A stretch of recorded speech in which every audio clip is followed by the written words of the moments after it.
make opportunity in the video today. Today we're going to talk about why do you need an iDash, why do you need to monitor your emission system on your modern diesel, right? A lot of people that tow and do a lot of highway driving will never have any issues with their emission systems at all, right? But if you're doing a little bit of sitting and idling and you're, in and out of town a bunch, stop and go traffic, that's where the problems come on. Now I'm going to rate these 3 emission systems for you in my ratings because I've had all 3 of the late model trucks and I understand how they work, and I can monitor what goes on with them. Ford probably has one of the best emission systems that I've seen. It does really well. It regenerates. They use a lot more depth than most other vehicles, but they work really well and they do good clean outs, okay? And the other thing about a Ford is it will idle up and literally do a stationary regen in a parking lot, okay? Number 2 is GM.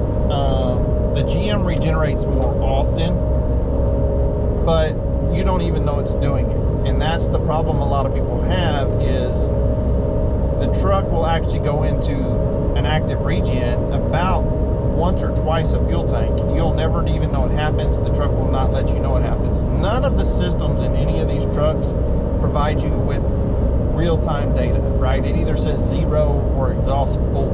It doesn't tell you, you're 75 or 80% full.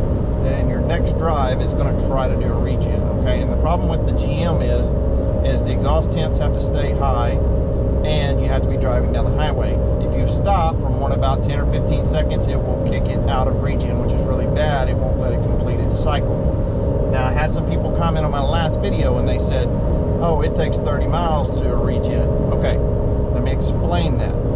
I said it takes 7 to 8 miles to do a regen. Now, that's me watching it on the iDash. I can see when it gets to 99. As soon as it's 100%, usually within 10 seconds, it'll go into an active regen if I'm on the highway. If it goes into an active regen and I can see it on the iDash, the truck will not let you know anything.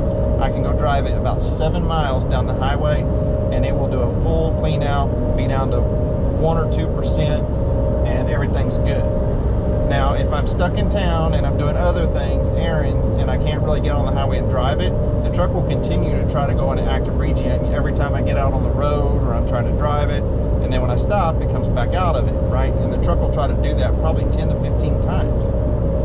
Now, what will happen is then your message is going to pop up. Drive, exhaust system cleaning, right? When that pops up, it's already been trying to do a regen for a long time, okay?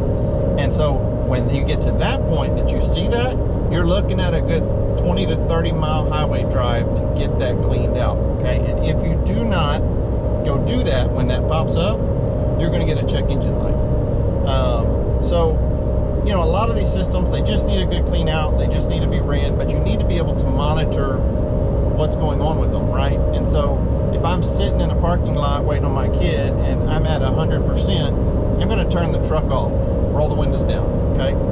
If it's sitting at 30, 40%, no problem. I can sit there and let it idle. I just know whenever, like right now I'm driving to town, and I'll send you a screenshot of this.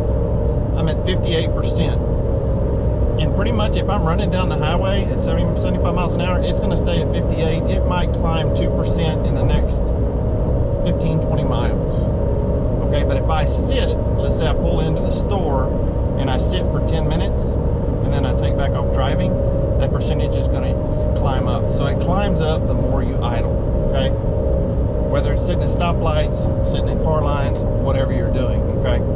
So that's what you can't see, and that's why I'm telling you that an iDash is important, or any kind of emissions monitor. It's up to you. You go to bankspower.com, you can use my code ROCKY, you can get 10% off today on anything on the website.